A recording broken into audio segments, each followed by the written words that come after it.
El contenido y las imágenes de este programa se difunden con fines noticiosos y de interés público. Además, los comentarios, opiniones y expresiones de sus invitados son responsabilidad exclusiva de ellos y no representan ni deben interpretarse como la opinión de este canal. EICNEX, nuestros periodistas y presentadores mantienen un nivel de compromiso con su audiencia, de entretener e informar de manera objetiva y con responsabilidad.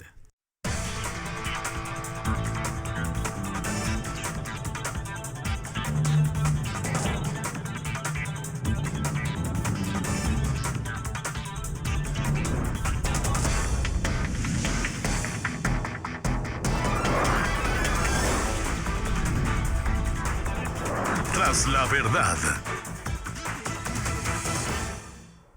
Buenas, bienvenidos hoy domingo 5 de abril, domingo de Ramos. Me señalan que este es el último día de la Cuaresma y el principio de la Semana Santa. Y bueno, como tenemos esta pandemia que ha afectado a todo el país, no hay misas, no hay procesiones, pero yo creo que cuando uno cree en Dios, uno puede orar, rezar, solicitarle al Altísimo desde su casa. Así que, y sobre todo, hay que orar mucho para que pasemos rápido esta situación tan penosa que está afectando al país. Eric. La gran mayoría de las denominaciones cristianas reconocen o conmemoran el día Domingo de Ramos como la entrada de Jesús a Jerusalén y el inicio de la Cuaresma, de la Semana Santa, el final, el último día de la Cuaresma y el principio de la Semana Santa. Y nosotros pues lo haremos desde nuestros hogares, desde nuestra casa, porque con esta pandemia no podemos salir a misas, no podemos salir a procesiones, ni a celebrar o esa celebración tan importante que es para todos los cristianos. Nancy. Así es, bueno amigos, bienvenidos a su programa Tras la Verdad. Y la Semana Santa pues igual van a haber canales que van a estar transmitiendo, por lo tanto las personas pueden ver por los diferentes canales la misa, porque todos los domingos igualmente se sigue impartiendo la misa. Y definitivamente que es una Semana Santa muy distinta. Hay que evitar al máximo salir a la calle, señores. Si no tienen nada que hacer en la calle, manténgase en casa. La única manera de combatir este coronavirus es quedándose en casa y cortando la propagación. Así es que si no tiene que salir, quédese en casa. Bueno, vamos a ver sobre todo, porque vamos a un análisis de que esta crisis económica ha tocado a todos los hogares, a todos los empleadores, a todos los empleados. Incluso el Ministerio de Trabajo hizo una suspensión de los contratos y recibo cientos de llamadas. Yo sé que al igual que ustedes, porque tenemos un programa donde tratamos de transmitir las inquietudes y preocupaciones del público que nos ve día a día y que nosotros con mucha responsabilidad tenemos que hacer un análisis de toda la situación. Entonces, dentro de esta semana que nosotros vimos en la Asamblea Legislativa está la discusión del proyecto 287, que de una manera obligatoria le ordena a los bancos, cooperativas, financieras, que tienen que dar una moratoria de 90 días y que también se tiene que dar una moratoria de los intereses. Sería bueno que tú le pudieras explicar al televidente la diferencia de la ley 287 de las otras, porque muchas personas no tienen eso muy bien claro. Entonces sería bueno que tú le explicaras cuál es la diferencia, cuáles son las ventajas que tiene que aprobaran esta ley 287. Es que yo creo más bien que el anteproyecto 287 de ley es más amplio, ¿no? Abarca no solo los servicios públicos, creo que es el anteproyecto más completo, que abarca no solo las instituciones financieras, también las escuelas, y también abarca a nuestros jubilados que están tan golpeados económicamente, no solo en esta crisis, sino normalmente el 17% de nuestros jubilados son pobres. O sea, están dentro de la estadística de pobreza. Entonces yo creo que la ley o el anteproyecto que has propuesto, Zulay, es muy atinado, va muy de la mano con las realidades que está viviendo nuestro pueblo en estos momentos, y sí sería interesante pues que nos expliques un poco, como Nancy dice, o le expliques a nuestra audiencia cómo funciona, por qué y cuál es el espíritu de la creación de esta normativa que va en beneficio de la nación y de los panameños en general, ¿no? Bueno, mire, yo voy a tratar de ser lo más didáctica posible. El primer anteproyecto de ley que entra fue el 287. Esto tuvo que ir a la Comisión de Economía, posteriormente primer y está en segundo debate. Pero en el camino a mí me señalaron que el Ejecutivo no quería el 287 y por lo tanto la bancada se reúne y ellos toman la determinación de sacar un anteproyecto de ley que estableciera que solamente se hiciera moratoria para los servicios básicos, que incluye los servicios básicos, cable, internet y luz eléctrica. Que esa sí ya la aprobaron. Que eso ya lo aprobaron y llegó de último. Y llegó, exactamente. Llegó de último, exacto. totalmente de último, pero fue aprobado. Pero el 287 es un proyecto de ley que le ordena a los bancos, no te lo deja a la discrecionalidad. Y no solamente te incluye los bancos, la moratoria, sino también la moratoria para el sector transporte, el sector agropecuario, los alquileres, que no se le dé el descuento directo, apoya a los jubilados, a los profesionales independientes, a la clase media asalariada, el trabajador del día al día, servidores públicos, transportistas, trabajadores de la construcción y radiodifusores. Y las escuelas. Y las escuelas, sobre todo. Hay muchos padres de familia, madres y padres que están Ayuda a los sumamente padres de familia. preocupados porque el colegio igual están cobrando lo mismo, pero por otro lado ellos no tienen gastos de luz, no tienen gastos de personal de aseo, no tienen gastos de agua y una serie de gastos que Y ellos... los contratos eventuales también, que son los Entonces, maestros pero eventuales. la mensualidad hay que pagarla completa. Entonces, al final, nosotros somos los que le estamos impartiendo de alguna manera las clases a nuestros hijos, que lo disfrutamos, pero creo que ahí deberían de ser ellos un poquito más flexibles. Y esta es una ¿no? preocupación que tienen todas las madres y los padres en general, Zulay. Sí, yo quisiera acotar algo más adicional a lo que has dicho tú, Zulay, respecto a la ley y al tema del sistema financiero o el sistema bancario. Nosotros en estos momentos que atravesamos una crisis sabemos que si impactamos al sector financiero o al sector bancario, vamos a impactar la economía en forma negativa. Eso lo entendemos. Pero el Estado no tiene la supervisión suficiente. Si lo dejamos a discreción de que los bancos sean los que tomen la decisión de a quienes le aplican o no esta moratoria que se está proponiendo, los bancos, el Estado no tiene la capacidad, en estos momentos está concentrado en atender la crisis sanitaria y no tiene la capacidad de poder vigilar que los bancos sigan desempeñando su labor en el sector financiero de una manera correcta. Trata de ir a un banco en estos momentos a conseguir un crédito para un crédito comercial o un crédito hipotecario. Trata de ver si existe la regularidad de su comportamiento. Es cierto que no es así y el Estado no tiene la capacidad de supervisar que eso pase. Se entiende que el Estado va a ayudar al banco o no va a permitir que se dé esta moratoria cuando los bancos sigan funcionando de la manera correcta como si no estuviéramos en crisis. Pero eso no va a pasar porque no van a tener esa misma actitud, precisamente porque el Estado no va a tener la capacidad de poder regularlo. Lo dejan a discreción. Por ejemplo, yo tengo lo dejan aquí... a discreción y tomando en cuenta también que no todos los bancos se han pronunciado. Bueno, o sea, de todas las entidades bancarias solamente un grupito y hay que ver las letras pequeñas como uno dice siempre en los contratos. Bueno, ¿no? son 65 bancos, 142 financieras y 173 cooperativas.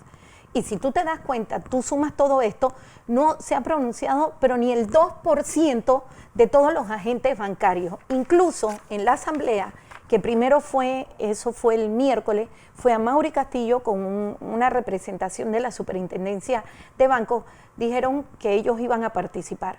Nosotros nos quedamos esperando, después se fueron a almorzar y cuando nosotros le dijimos, bueno, regresen, los tipos dijeron, no, nosotros no vamos a irnos porque nos fuimos a almorzar.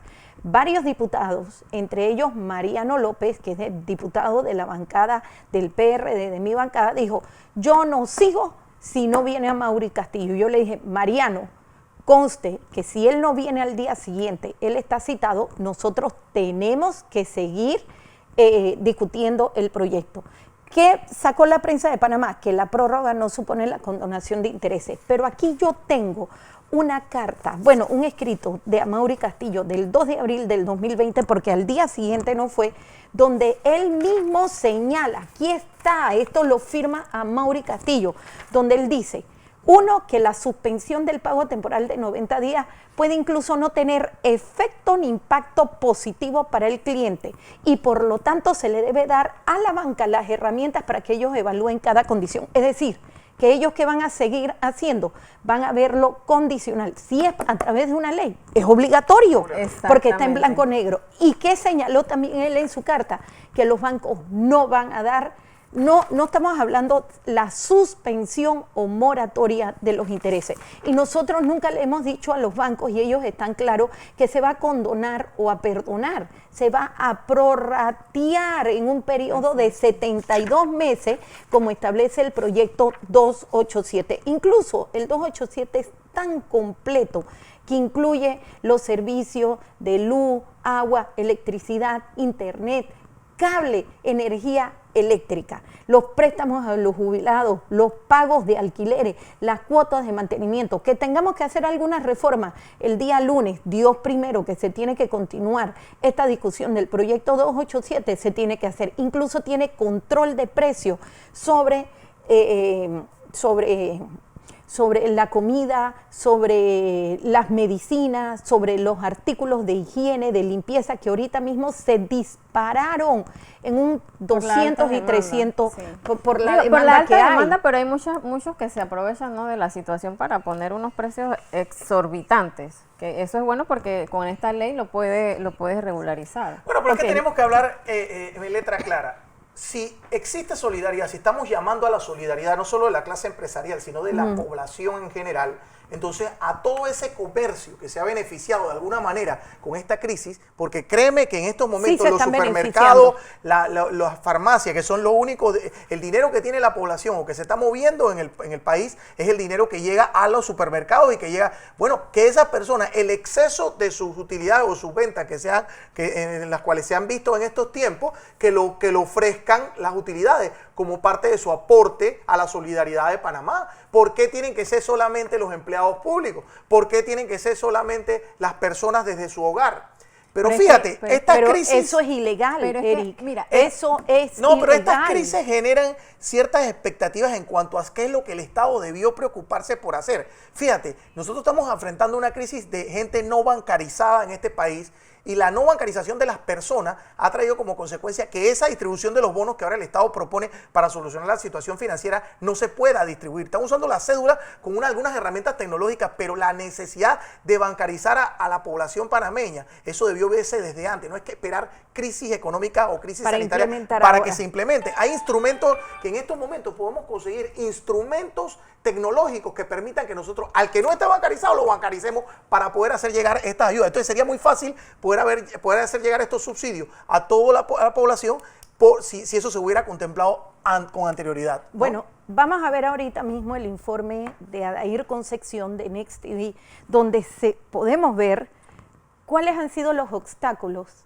las limitaciones y los problemas que se han dado para la discusión del proyecto 287, que es mandatorio y le ordena a los bancos, le ordena a las cooperativas, le ordena a los colegios privados que los niños no están recibiendo todas las clases, que no permite las adendas, ayuda a los jubilados, sector transporte, al sector agropecuario, con este proyecto tan noble, pero que lastimosamente nosotros sabemos que hay grupos económicos, poderes económicos, que no quieren que este proyecto se discuta. Pero vamos a ver el informe de Adair Concepción. Nuevamente la discusión fue pospuesta. Ahora será el lunes cuando se retome la discusión en segundo debate al proyecto de ley 287. El proyecto es amplio. Habla de alquileres, de moratoria en los bancos, pago de bono solidario de $300, entre muchas otras propuestas. Señor presidente, señores junta directiva, pasemos a votación de una vez. Hemos sustentado este proyecto aquí, no adicionándole tantas cosas. Este proyecto ya tiene más de 2 semanas de haberse redactado. Ya está bueno, ya. Vamos a votaciones, señores, ya está bueno. ¿Cuánto más tenemos que hablar en este orden del día? ¿Cuánto más? Se estableció un receso, iban a reunirse para ponerse de acuerdo lo más pronto posible que se pueda seguir haciendo la discusión. Nosotros estamos de acuerdo que se apruebe lo más rápido posible. El pueblo panameño necesita una paz donde se pueda establecer que se puedan acoger a la moratoria. No es la primera vez que se pospone la discusión. Así ocurrió la semana pasada. También ocurrió la tarde de este miércoles. Hasta altas horas de la noche, como ha pasado en otros casos.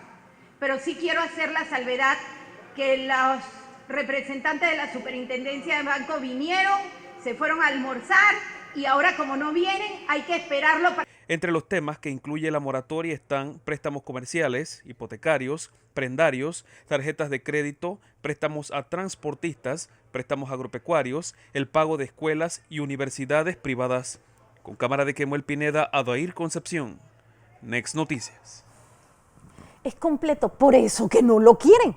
Pero mira, Por eso el proyecto, o sea, es un Tú lo proyecto... presentaste primero y vinieron otros después y esos otros sí ya fueron aprobados, Sí. pero tiene limitante. El tuyo que es más completo, Por ejemplo, que beneficia amplio. a todos los sectores porque el de Ana Giselle, por ejemplo, que fue el segundo en aprobarse después del de Pineda, es ayudaremos al Ministerio de Educación, ayudaremos al Ministerio de Salud, le daremos al Ministerio de la Presidencia, le daremos, o sea, son como, no es mandatorio, no ordena. Es como una declaración de principios de lo que el gobierno... coercitivo, ¿no? Para que tenga pero validez, el ¿verdad? 287 Sí es coercitivo, sí tiene carácter coercitivo y lo ordena. ¿Por qué? Porque si tú dejas a discreción de los bancos, no lo van a hacer.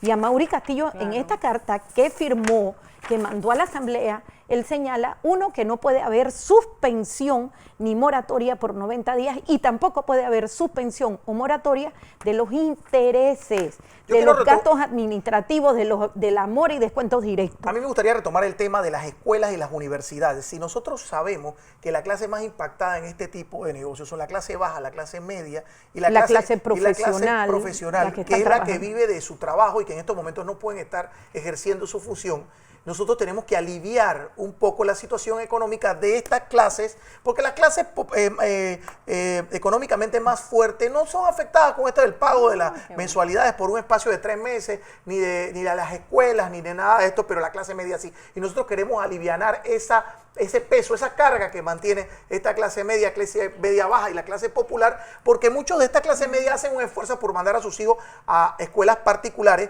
para poder darle una mejor educación, toda vez que el Ministerio de Educación no ha tenido la capacidad de poder ofrecer a través del sistema de enseñanza pública una enseñanza de calidad, de buen nivel. Entonces la gente hace un esfuerzo por ir a escuelas particulares a llevar a sus hijos para una mejor educación. Sin embargo, esa educación es muy costosa. En estos momentos a las escuelas, a las universidades, no les está costando el 100%, por lo menos sean solidarios y, digamos, ofrezcan el 50% de ese pago. Pero si la ley es aprobada, entonces sí van a tener que exonerar. Sí, los obliga a correr, no se trata de que no los gratis. Y ya excepciones para todos. Bueno, ya estamos terminando, nos están diciendo que el tiempo se nos está agotando, no nos cambien de canal, pero el problema es, Eric, Nancy y público que nos están viendo, que si hacen una extensión del año escolar, entonces pueden hacer una extensión de los pagos. Claro. Y esto es peligroso y por esto tiene que ir a moratoria. Pero bueno, eso le toca a los vamos a seguir hablando. Vamos a seguir hablando sobre esto. No nos cambie.